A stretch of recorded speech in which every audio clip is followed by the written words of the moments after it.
What a field day for the heat down there. 1,000 people in the street, singing songs and they carry inside. Mostly saying hooray for our side. These battle lines being drawn. Nobody's right if everybody wrong.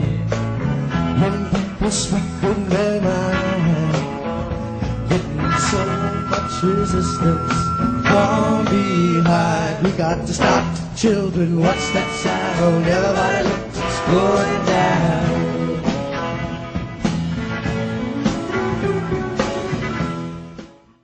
Hello, everyone. This is Lauren Steiner. Welcome to tonight's edition of The Robust Opposition. I'd like to say that this is a very interesting show for me, because if you had asked me, 8 years ago, when I first learned about Bob Avakian and his organization, the Revolutionary Communist Party, if I would ever be having them as a guest on my show, I would say you are nuts. Here I am 8 years later, and I am interviewing one of their members, Annie Day. Hi, Annie. Hi, Lauren. I'm thrilled to be here. Okay. Since Occupy, I've been organizing a lot of protests. And once I stopped organizing them, I've been covering them. And every important cause that I support, the RCP is there. I have had an opinion, and we will go over this opinion later in the show, that Bob Avakian is like a cult leader and his followers are like cultists. And they remind me of those Jehovah's Witnesses that come to your door, the way they're always invoking his name and handing out his newspaper. But regardless of my impression, and I know a lot of other people share that impression, I will say that the RevCom and Refuse Fascism, which is a new coalition they started a couple of years ago after Trump got elected, has always been out there supporting the causes we support. Now, the way in which they support them could be a little controversial. Some people say they co-opt these other organizations' causes, and we can discuss what that looks like. But first, I think it's more important to talk about what Refuse Fascism is and why we're doing the show at this time. Annie Day is part of the national tour to get organized for an actual revolution. She's an advocate for Bob Avakian and the new communism he has developed. Acting in the name of humanity, she's joined with others in Refuse Fascism to prevent a fascist America. Now, I will tell you that what precipitated this particular show is not so much their tour, which they're having a very important meeting on Tuesday, which she will tell you about. But the fact was that Trump was here for a fundraiser last week, and their organization was the only one out there protesting him. And when I found out about this, the day of, I alerted about 175 activists myself. And one of them, who's affiliated with Black Lives Matter, got back to me and said, "Oh, is this the one being organized by Refuse Fascism? A lot of people don't like to work with them." So I wrote back, who cares who's organizing the protest? The fact is, Trump is coming to our city, and everybody should be out in the streets about this. I was called by Mari Matsuoko, who is their media liaison, and she asked me if I would have Annie on the show. And I said, yes, I would, as long as I could discuss these other issues that I have concern with. So before we talk about Refuse Fascism, why don't you define fascism, how you guys see that word, and why you say the Trump Pence regime is fascist, as opposed to authoritarian or as opposed to conservative. You and I talked earlier today, and I said, you know what, I don't think Trump is motivated by an ideology. I think that he is a narcissist, and all he cares about is how he looks and whether his businesses make money. Well, thank you for having me, Lauren. I am glad to be here. I do want to speak to the question you just posed, because that's the central question. I think those two things go together. There's both the people who say, well, Avakian's a cultist, I don't have to deal with that, and I don't want to work with those people because X, Y, and Z. And I think those things go hand in hand for two reasons. First of all, most people don't know anything about communism. And too much of the smug dismissal of Avakian's work is bound up with completely non-engagement with the actual work he's been doing for decades. both envisioning a new communism, the strategy for an actual revolution, and also for 30 years, analyzing the rise and the roots of fascism here in America and pointing to the actual danger when way too few people were willing to recognize that. And then I have to say, to say, well, I'm not going to go to that demonstration because these people are calling it, is so sickeningly unconscionable. To, you know, who are you thinking about if that's your argument? Are you thinking about the 80 million people of Iran who are in the crosshairs of this regime? Are you thinking about the 30 million people in Bangladesh who are facing floodwaters being through a climate crisis being exacerbated by a fascist regime in power? Are you thinking about the children in cages? No, you're thinking about what you find tasteful or distasteful, which is no way to go through the world if you consider yourself somebody who actually is acting in for progressive causes. People should be so fed up with that, and if they don't break with it, frankly, it is collaboration with fascism. So now I'll speak to what you raised, which is a very good question about, well, what do we mean and how do we define fascism? Fascism, and there's a definition on revcom.us, which I commend people to go look at. But in short, fascism is a form of rule of capitalism, imperialism. And it's the rule through what is open terror and violence of a bourgeois dictatorship. One in which mobs of violent stormtroopers are unleashed to go after whole groupings of people that are considered other. And as we've seen in examples throughout history, fascism can take leaps in stages where it goes after one section of people most viciously, normalizes that for a period of time so people get acclimated to it, and then leaps again in a direction, and a point at which all space for what are supposed to be civil and political liberties are basically rolled over and crushed. So American fascism is white supremacy, it's male supremacy, it's the open rule of theocracy, which is what Mike Pence represents, and one in which the space for political dissent is foreclosed. And we're moving rapidly in that direction, and the main problem we faced in the last 2 years is a refusal to confront the actual nature of what it is we're facing with the Trump Pence regime. Okay, now let's talk about the coalition Refuse Fascism. When was it started? How many groups, and say their names if you want, are in the coalition? How many members do you have, if you keep track of that? And also, how many actions you've done, if you keep track of that? Yeah. Refuse Fascism started in the days after the election of Trump Pence, with people from the Revolutionary Communist Party coming together with people from different perspectives, recognizing the extreme danger of this regime. And they were the first organization to actually call it fascist and to get out front. And at the time, 2 years ago, I had innumerable conversations of people saying, you can't call it that, you can't call it that, it'll scare people off. They actually first worked in January before the inauguration. And, you know, we understood at the time it was a long shot, but they were right to call it to actually prevent the regime from even coming to power. Stop it before it starts was the slogan, and to try to get people in the streets in the days before January 20th. You know, the Women's March was beautiful and righteous, but it was also the day after the regime came to power, treating it as a fait accompli. So in terms of it's made up of people from all kinds of different perspectives. Unfortunately, far too few organizations as such have participated in it on a national level. But the national editorial board of Refuse Fascism consists of revolutionary communists. It consists of Hillary Democrats. It consists of pacifists, of anarchists, of left progressives. And we're working now. I mean, I can tell you more about the history, but we're working now to consider and plan for the kind of mass protest that Refuse Fascism has been calling for since it began, which is learning now most recently from Hong Kong and Puerto Rico, although South Korea and Egypt and Tunisia and Armenia preceded that, of actually calling millions into the streets in mass sustained, determined, nonviolent protest, week after week, growing to day after day, with the single demand, Trump Pence must go now. And aiming, trying to create a political crisis from below, whereby the whole regime is driven out of power. You can't vote fascism out. Trump has told you he's got the bikers for Trump, he's got the army, he's got the police forces. He's already told you he's not leaving.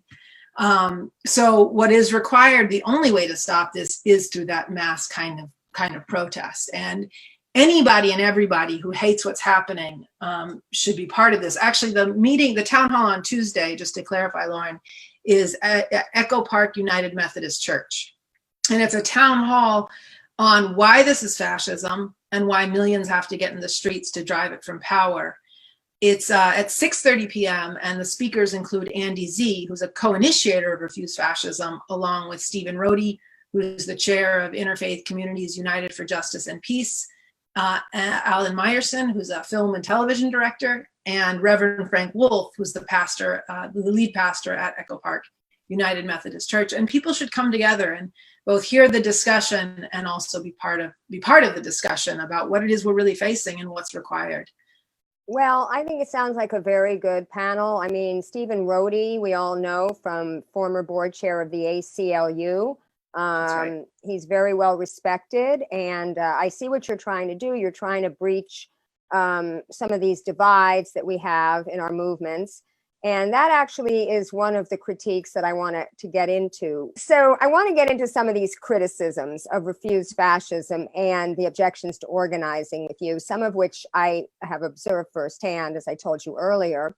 One is that you are too sectarian.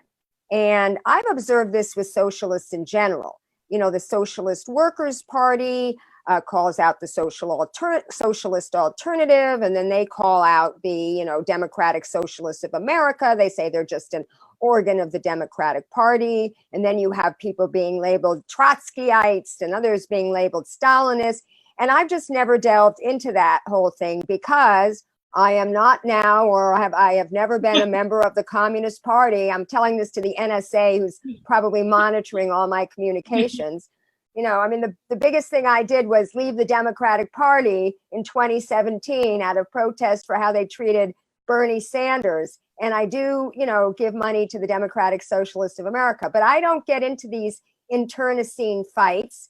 But I do know from studying, the history of the Nazi movement, fascism in Germany, it was said that the communists were too busy fighting the socialists to worry and take on the threat of National Socialism. And other groups were guilty of this as well. A lot of people thought they could co-opt Hitler for their own purposes once he came to power. What do you think about this accusation of being a sectarian? Well, the Revolution Club, the Revolutionary Communist Party, is not a sect. It's not a sect. It's not an animal of the left. It's a force that's organizing for an actual revolution to overthrow this whole system of capitalism, imperialism. It's a tremendous indictment, frankly, that most people coming out of the 1960s and the movements of the left since then have found their place as a permanent opposition in a system of empire feeding off the rest of the world and refusing to actually challenge it on a fundamental level and refusing to engage the work that's been developed by Avakian, of someone who has actually brought forward a way in which it can be challenged fundamentally. That's in terms of the revolutionary communists and the Revolution Club. In terms of Refuse Fascism, it's ridiculous and it's unconscionable. If you understand, if you recognize the existential threat that's posed by this regime, you have a profound responsibility to the people of the world and frankly to the planet to get in the streets and demand its ouster. You don't want to come to Refuse Fascism meetings? Fine. Respond to the calls on the website, take up their demands, and get in the streets. This is what's required, and to do anything short of that is you're just finding excuses to stay passive and complicit. There was a protest that BLM called for when Michael Brown was killed in Ferguson, and I went with my son to the Newtown police station in South LA.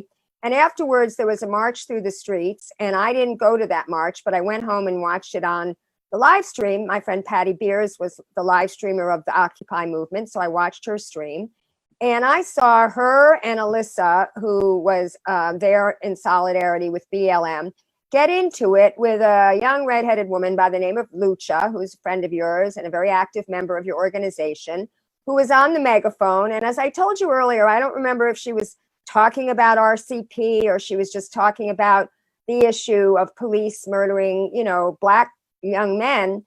But the occupiers, who are also white, took issue with her, you know, being the one out front of that. And my feeling is, look, I said this to you. You and I both have an issue with sort of identity politics and the idea of like, if Trump is bad, who cares who's organizing it? You know, if police violence is bad, who cares who's organizing it? But I do see, I've been educated enough into how people of color feel and different oppressed identities feel to get the point of letting them take the lead, as it said. Let them be in the front of the movement. And I just don't understand why you guys would have a problem with that, especially when you hear that it affects people's willingness to organize with you. Well, there's a fundamental assumption in what you're raising that I don't agree with, that when the revolution goes out into the neighborhoods, when it travels across the country, actually all kinds of people begin to turn their faces to revolution.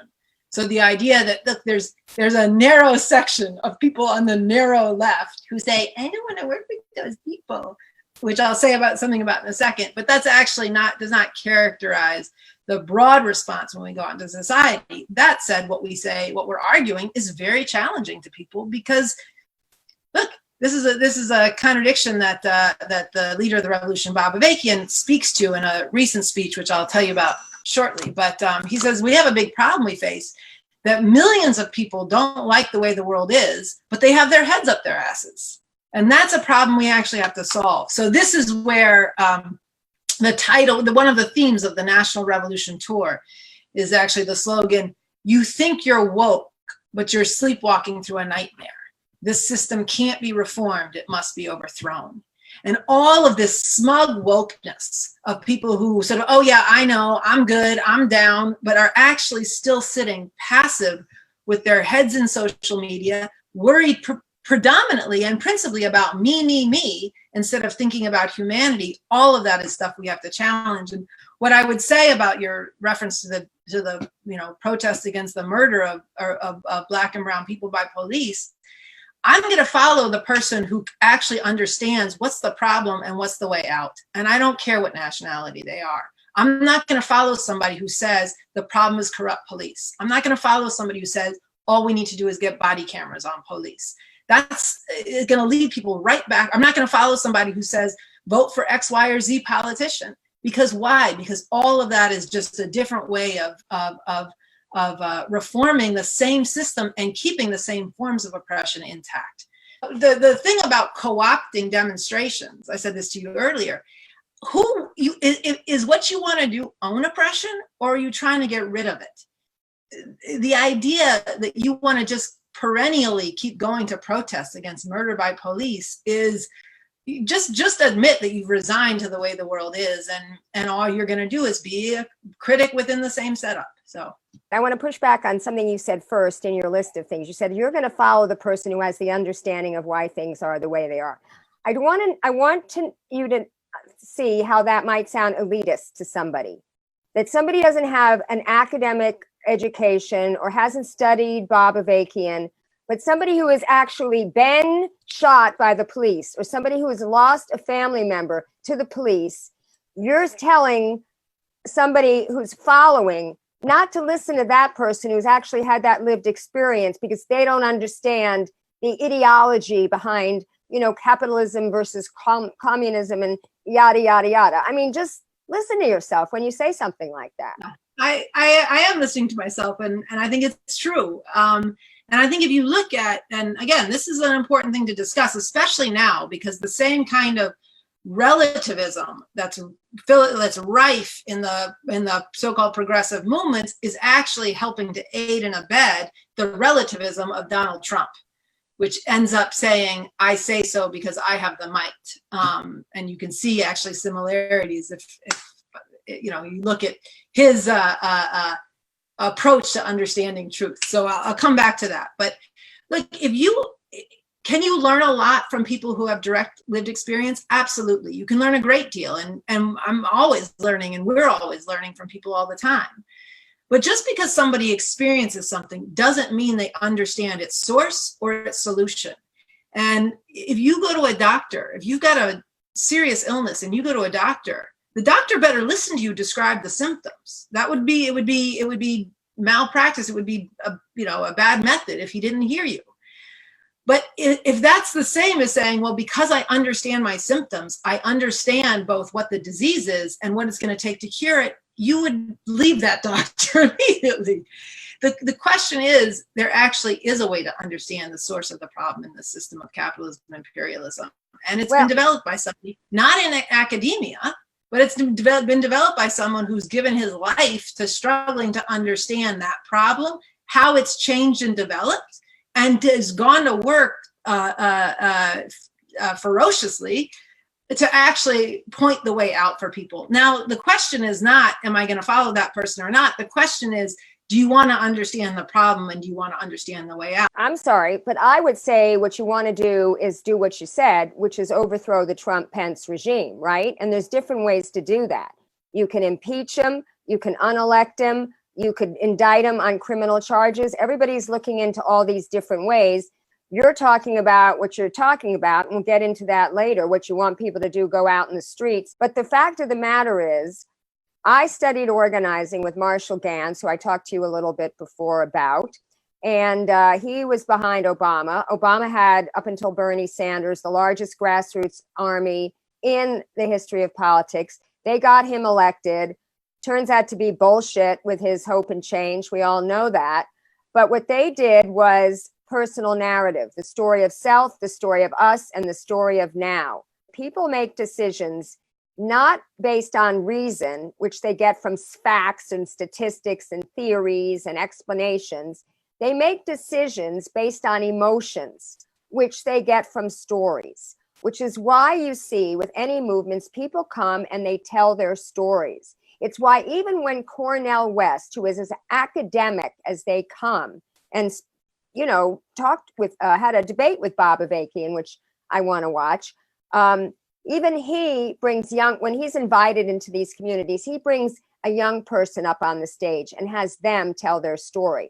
So it's like, you can either be right or you can be effective. And I don't want to belabor this point, so let me go to my next question. RevCom and RCP is a cult. Bob Avakian is a cult leader. And I do have to say that in all my contacts with RCP people, including our two conversations, my two conversations with Mari, not so much my conversation with Michelle Chai, I've got to say that. Bob Avakian's name always comes up, and his readings, and the science, and he's got an answer for that. It's almost like talking to Elizabeth Warren people. She has a plan for that, I will say. And you're laughing because I'll bet you never heard that comparison before. I didn't even think of it until I wrote my questions for tonight, by the way. She has a plan for that. It's true. That's what they tell you. And I will say that even Bernie people can have a conversation about other issues, whether it's housing, healthcare, education, the 1%, what have you, without invoking Bernie's name. So can you see why you might have this reputation and why that might put some people off? Look, we are alive at a time when someone's developed a scientific framework for how humanity can get free. That's a big deal. And it's not something that, the irony, I have to say, the irony is that the break in the new communism is exactly about the point, the break from the ways in which there's been sort of a religious approach as a secondary problem in communism up till now. It's just ludicrous. I can't say it like, I can say it 25 different ways. It's a ridiculous distortion of what Avakian's work is actually about. if you were alive at the time of Karl Marx and you came to recognize the world historic breakthrough that Marx developed, which was an understanding of why oppression had existed up to that point, but also the basis to break all those chains of oppression. If you came to recognize what a breakthrough that was, that's something you should go out in the world and fight for. So as a follower of Avakian, I would say to your audience, look, if you really hate the way the world is, if you're sick and tired of the smug left and the American chauvinism that permeates the so-called movements of opposition, then you should get into Avakian's work, and you too should become a follower of his.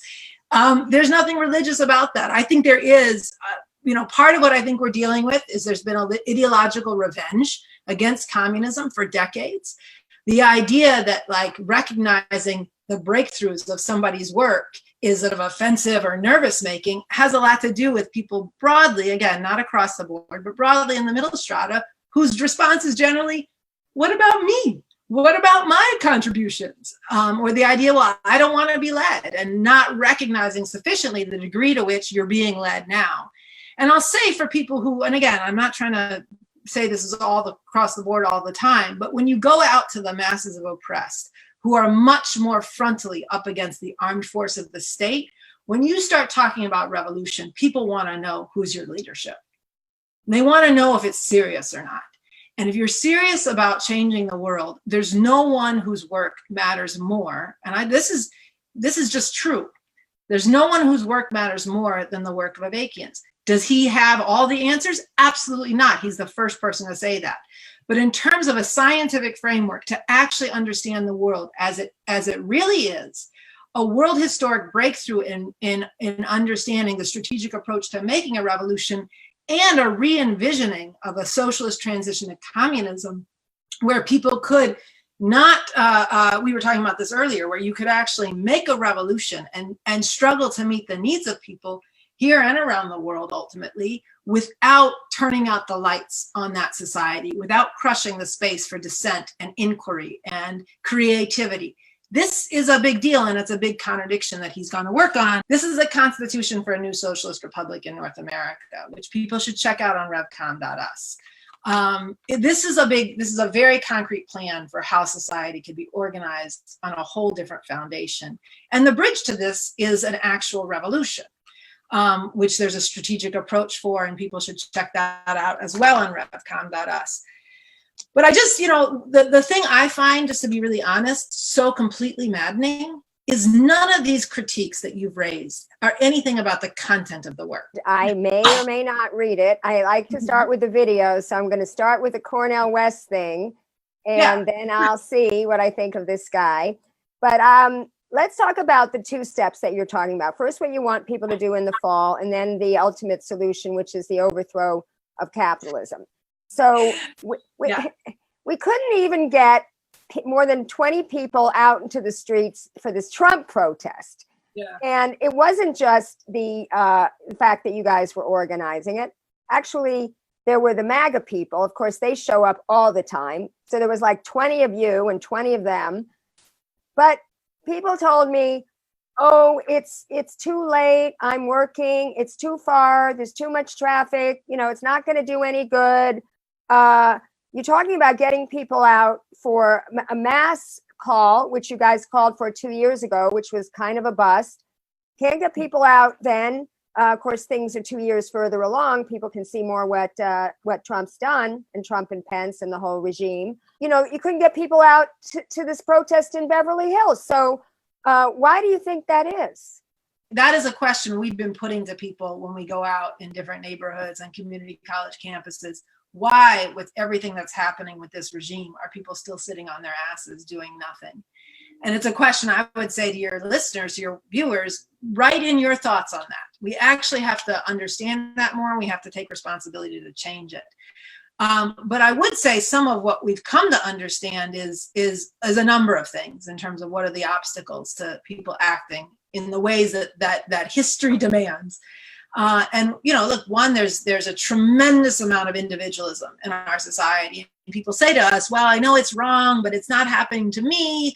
So I'm just going through my daily life, struggling to survive, or just, going through my daily life, being comfortable and ignoring, or I don't like what's happening, but it's not happening to me. And that is unconscionable. The idea that you should just be concerned about yourself and your small circle of friends, when frankly, it is the people of the world that enable the American level of comfort and the kind of parasitic nature of American society that lives off the rest of the world with what has been relative stability for some time. And people are putting their nose in the trough of that rather than looking at what's required to actually stop a nightmare being done to humanity by this regime. I also think there's a tremendous illusion of painless progress, that you just, all you have to do is pull a lever and somebody will do something for you. And the idea that no, change is going to happen through sacrifice is because of that individualism makes people way more uncomfortable than it should. And then there is what the RevComs call the BEB, the bourgeois electoral bullshit. And the idea that you can just rely on the Democratic Party, which is a party of war crimes and crimes against humanity, to stop fascism when they've told you again and again and again and again and again that all they're going to do is collaborate and conciliate with fascism. This has a lot of people's minds clouded that they can just wait till 2020. And in a recent piece, Avakian posed the question. He says, look, if you're not going to act in the streets to stop this, then you have to ask yourself, one, what are you going to do if Trump is elected again? Or what are you going to do if he loses the election but refuses to leave? And that's a question people have to answer. Let me tell you something. People are going out in the streets, and they're going out in the streets over the climate crisis. And I would put to you, and I have put to you, that I believe that the climate crisis is more of an existential threat than either fascism or capitalism. But I do understand how they're intricately linked. So people are getting out in the streets, especially young people. 2 days ago, I interviewed a lot of young people, and they really are scared. I mean, they really are talking about not having children. I told my sons who are in their 20s not to have children because I believe that when their children grow up, the world will either be very inhospitable or completely uninhabitable. Yeah. And so when you see something that is in your face, and you talked about this with me earlier, like the people who are being killed in the inner cities, or the people that are being rounded up and putting into concentration camps at the border. Those are the people that you really want to reach. I want to talk to you about class consciousness because, one thing that I always heard from socialists is you have to develop this class consciousness of people in order to get them out of electoral politics, in order to get them to recognize what their interests are. But, the unions who are supposed to be representing working people, they won't even use the biggest tool that they have at their disposal, which is the general strike, the strike. They'll go out on strike for a day or a week. They'll get their incremental demands met, and then they'll go right back to work. And in many cases, they collaborate not just with the Democratic Party, but also with the very capitalist industry that is affecting working class people. And I gave you the example, and I've said it on my show many times, so I won't go into it.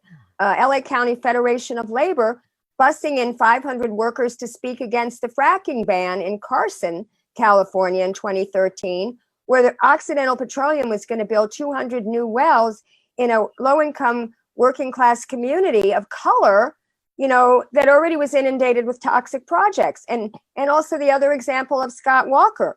When he was going to get rid of collective bargaining, the working people managed to get 100,000 people to the Capitol in Madison, Wisconsin.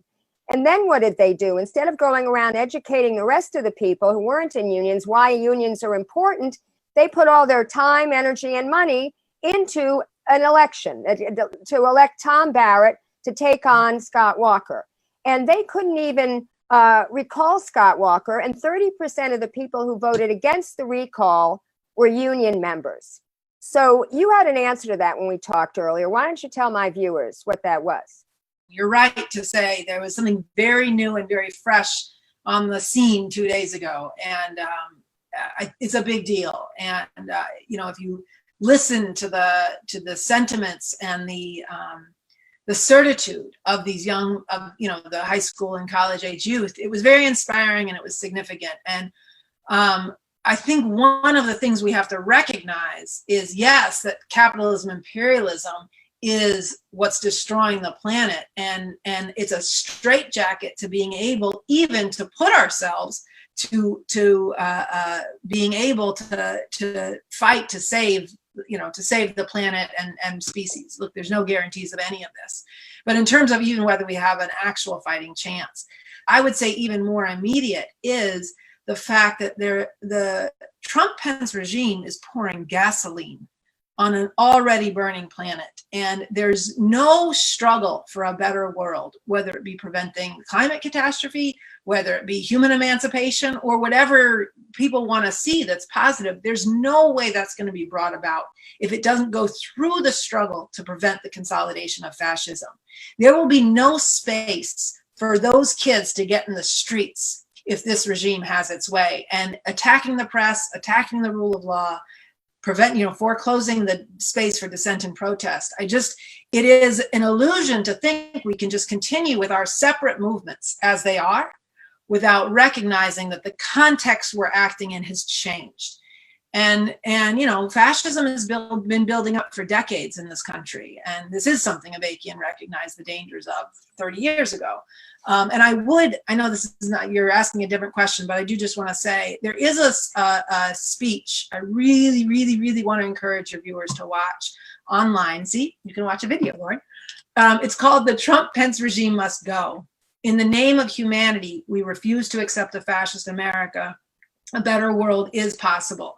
And you can go to revcom.us. It's an hour-long speech where Avakian digs into what are the roots and dynamics of this regime and what is required to stop it. And I feel the biggest problem we've been up against is people refusing to confront what it is we're actually facing. So this speech, if people actually watched it and debated it and engaged it and spread it, it would have a big impact on how people act on what they understand. What are you expecting to happen this fall, at the same time that the entire climate movement is trying to get people out for yet another event? I know there's going to be a big mass global strike on Friday, the 27th, this coming Friday. Yeah, and that matters, and everybody should come out. That it matters a lot. It matters if there's momentum built off the last one. So it's important that people come out in relationship to that. This Tuesday is, like I said, a town hall. And what Refuse Fascism is actively working to consider and to plan is the mass mobilization that they called for 2 years ago, but that actually happen now. And it wasn't, Refuse Fascism was right. We were right about what we were facing 2 years ago. And it's unconscionable that people did not act in kind, that people instead went for the blue wave of 2018, or they put their hopes and faith into a Mueller investigation, which it left them paralyzed as passive bystanders, and frankly left them as collaborators with this regime. And so for all the people who hate this, I think it's important what you said about, okay, some of what's changed is people have actually seen the last 2 years of this regime play out.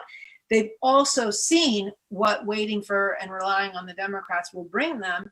And they've seen Puerto Rico, and they've seen Hong Kong, and they've seen models of people acting and demanding, we're going to set the terms here. So what they are really working to, like I said, to consider and plan whether to call for this kind of mass mobilization to begin in October. There was a mass meeting today in DC. There's also going to be a mass meeting in Los Angeles next Saturday at 2 p.m. at the same place at the Echo Park United Methodist Church. But the town hall is to bring together those different perspectives who agree this is fascism. And then I think are probably going to have some pretty rich discussion about then what that requires from us. And is it enough to just keep going in our movements off to the side, or do we have to change our agenda? Well, what does the mass mobilization look like? Is it going to look like Occupy? Because 8 years ago, we had a mass mobilization called the Occupy Wall Street movement, and I was very involved with Occupy LA. There were 350 Occupies all over the world. It was mass mobilization of people occupying public space and holding general assemblies, I was telling the Extinction Rebellion people, that's one of their 4 major demands, is that we have climate assemblies, citizen assemblies. I said, we've been there, done that. What ended up happening, of course, was the Department of Homeland Security had a conference call with 28 Democratic mayors, and within days, most of the Occupy encampments were cleared. So how is this going to be any different? Well, I think it's an important lesson to learn. And one of the things that the people of Hong Kong have said, kind of learning from actually exactly that experience, is they have the slogan, be like water. So instead of occupying space, they come out regularly, first starting week by week, actually, and then increasing to day by day once it grew momentum and impact. And they go to different parts of the city at different times, with different organizations calling for different actions, acting under the same unifying demands. Now, I'm not upholding everything about Hong Kong. I think there's a lot more to learn from it. But I do think that's an interesting way to go at it and a positive way to go at it. And what Refuse Fascism is calling for is actions that begin week by week, and then building and growing from there, starting with the hundreds and the thousands, but through a lot of struggle, growing to the millions. And it's America's different, and it's more complicated than a lot of these other examples we're talking about. It's going to be two-sided. There is a fascist regime that's unleashing a social base that's preparing for civil war, and we have to confront that. But I think the demand and the vision is that through this kind of consistent, sustained, nonviolent protest, uniting all who can be united to recognize the danger of this regime, acting in the name of humanity, can create a crisis at the top whereby people are forced to respond to a different dynamic being set forth in society by the struggle of the people from below. Okay, well, let's say this is a success, and I'm dubious, just because I've seen so much hope go into so much, stuff about mass mobilization, and I see how fragmented people are. Even the most committed activists who show up for everything are so fragmented, and it's like, this is designed. Somehow this is on purpose, I just want to say one thing about that, because I think it's important, and it's a widespread sentiment. That dubiousness is, we can't act with any guarantee ahead of time. We have to act on what the necessity is that we're facing. If somebody has come selling you guarantees, walk away. There's no guarantees here that we're going to win, but there actually are the millions. There's more of us than them. There are the millions and millions and millions of people who do not have a vested interest in this regime and who are completely, viscerally infuriated by what this regime is doing to the people of the world. Right, but they're the ones that have the most to lose. They're the ones that can be put into jail. They're the ones that can be deported. They're the ones that could lose their livelihood. You were talking to me about it's not so much the working guy in the union anymore. It's the people being murdered and the people in the camps. And, we were talking about that. When we talk about getting arrested for an action, say the Poor People's Campaign or whatever, if not now, is a group of young Jews who are trying to stop the violence against Palestinians. They had a sort of a group form out of them called Never Again Action. And I had exclusive access to inside when they shut down the Los Angeles headquarters of Geo Group. Now, the cops were very polite to them. I mean, you could watch my video and see how polite they were to them. But still, there were 17 arrests, and they knew how far they were going to go. And one of the people in my video, and I think you'll really like this video, I said, why are you here? And he said, well, because, you always wonder what you would do if you were alive in the time of Hitler's Germany, and that's why I knew I had to be here. And that's why they say, the Jews have always had a slogan, never again. Well, never again is now. So yeah, we have to do this. But here's the thing. Bob Avakian ultimately is calling for a violent overthrow of the government, of the whole system.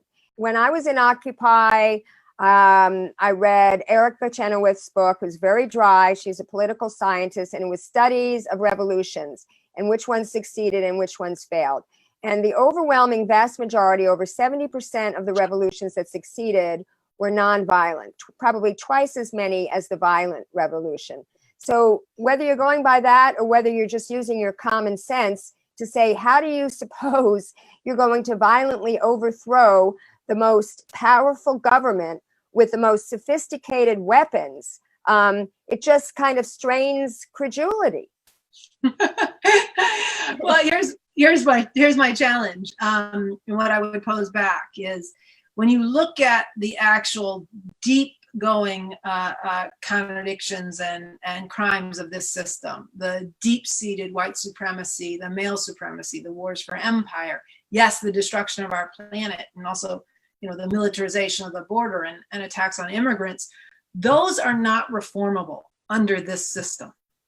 Okay, there's no politician you can put into office, there's no law you can pass, there's no way.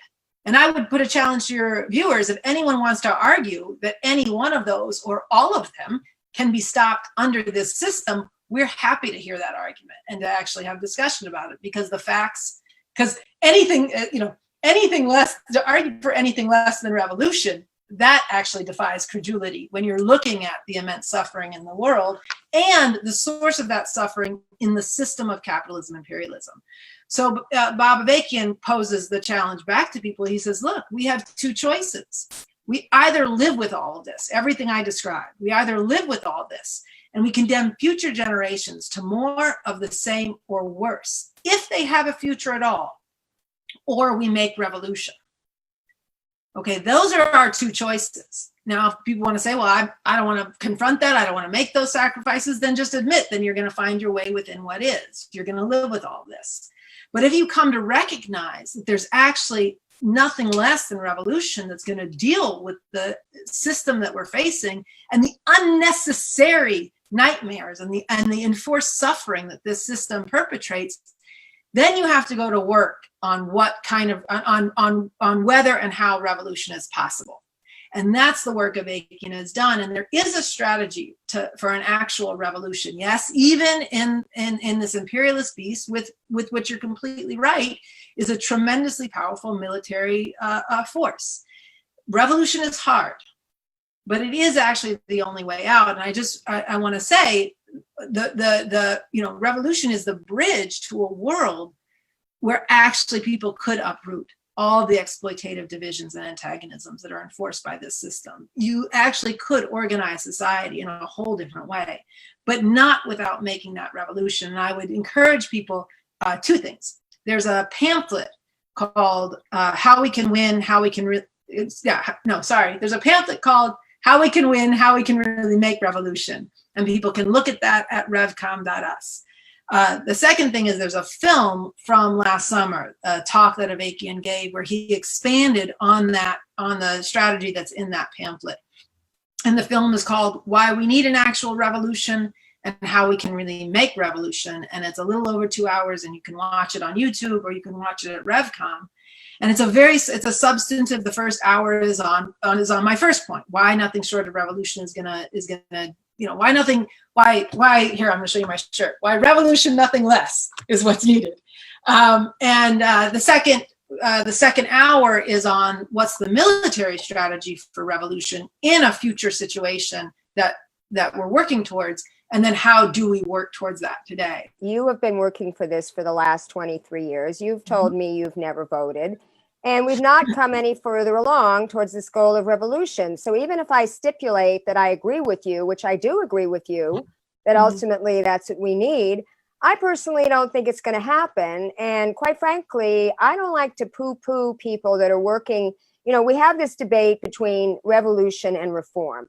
And I'm for everything. We had a term called diversity of tactics in Occupy.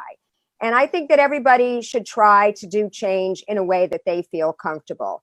And, you've never voted, but why would you discourage people from supporting Bernie Sanders, who of all the candidates understands the problem, even though he doesn't have your solution?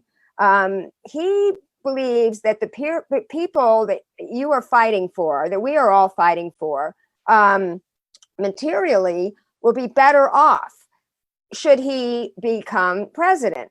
Now, that's why he's calling for a political revolution. He's not calling for any other kind of and I have my own shirt here.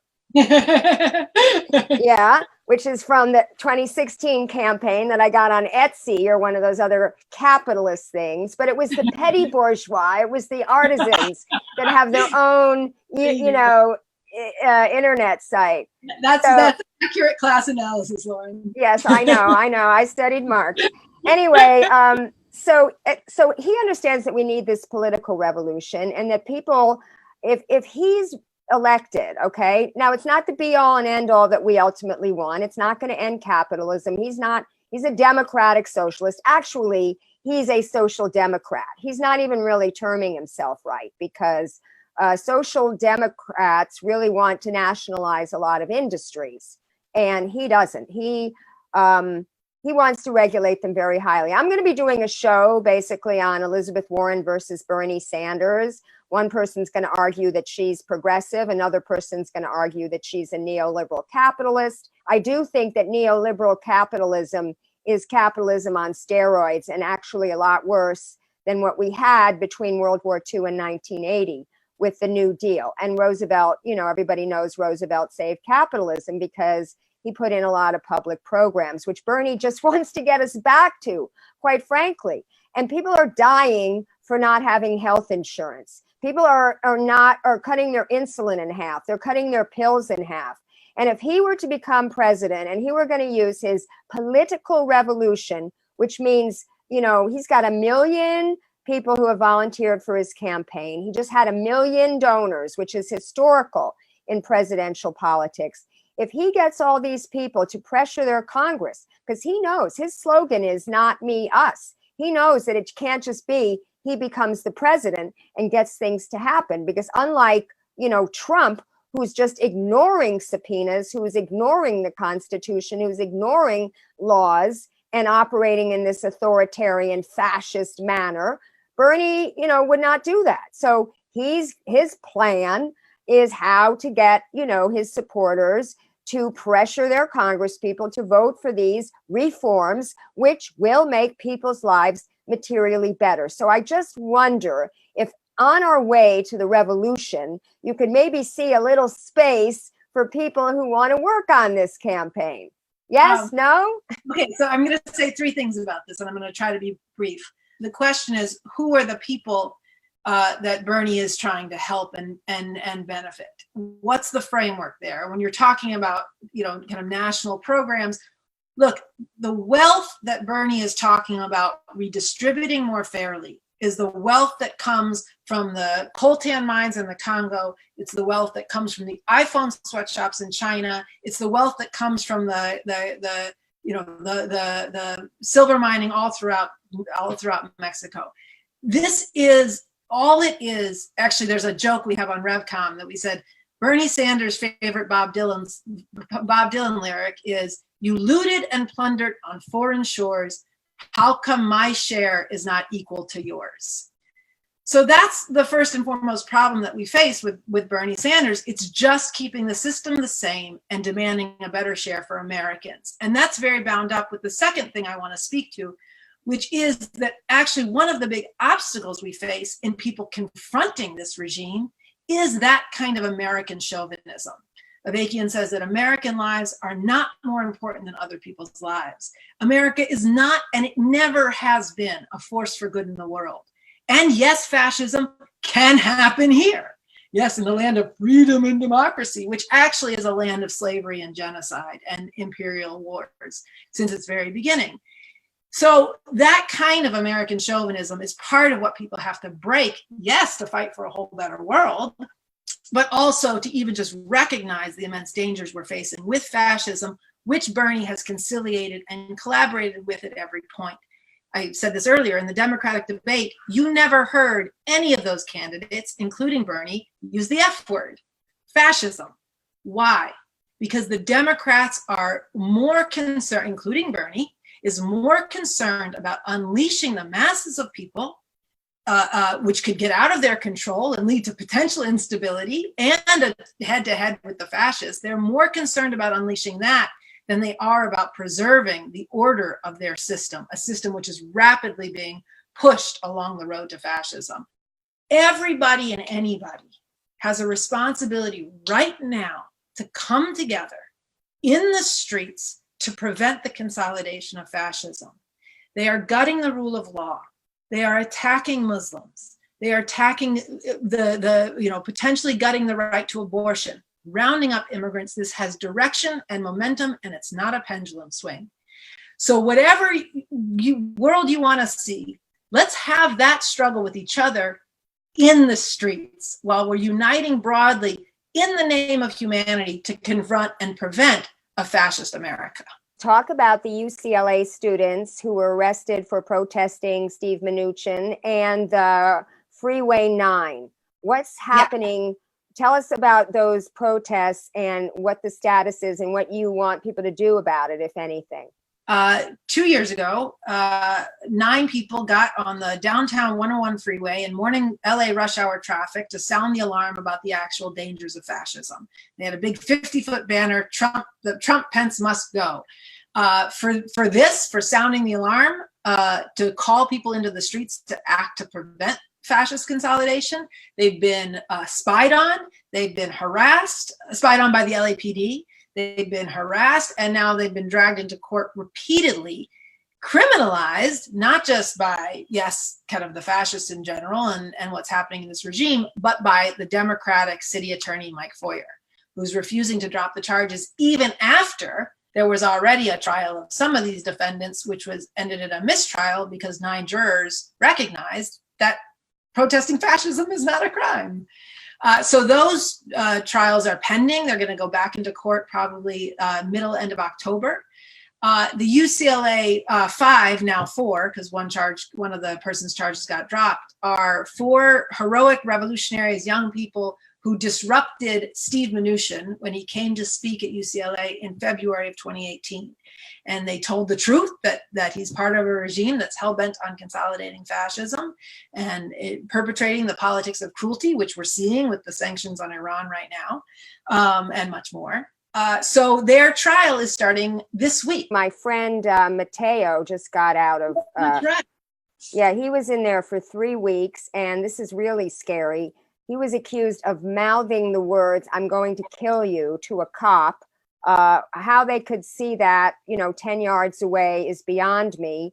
They basically said, if you don't give us your ID, we're going to arrest you. He gave them his ID, and they came to his house and arrested him anyway, held him for 3 weeks without bail, just released him the other day on a terrorism charge, $203,000 bail, and basically told him he cannot protest. I mean, this is really outrageous.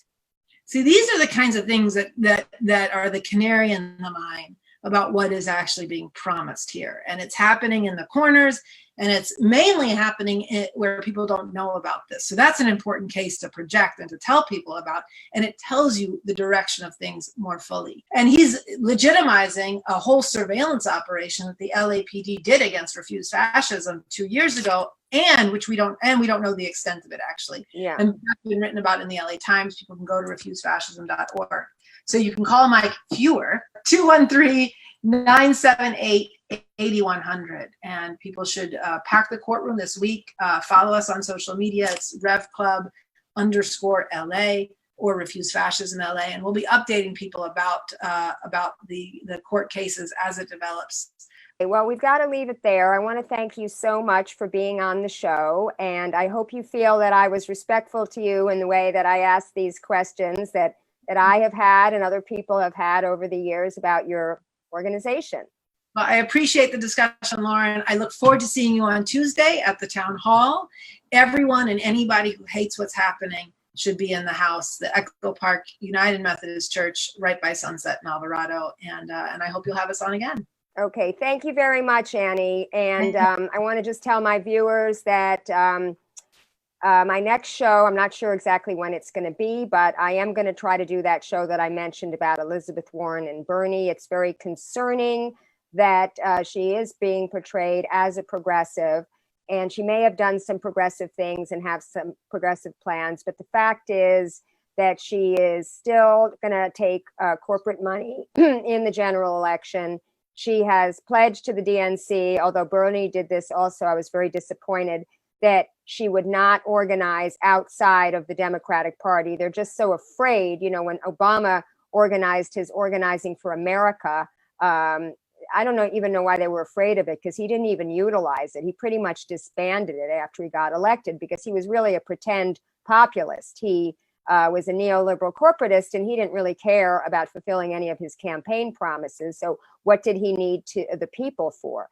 But I guess the calculus is Bernie still has our revolution, so he can sign that pledge. And there's a lot of things that Bernie has done to, you know, go along, to get along. And I guess he's playing the long game, as people always tell me, to get the prize at the end. And we'll see. So if you're just watching this for the first time, please follow me here on Facebook. You can also subscribe to my YouTube channel, Lauren from LA, and also follow me on Twitter at Lauren_Steiner.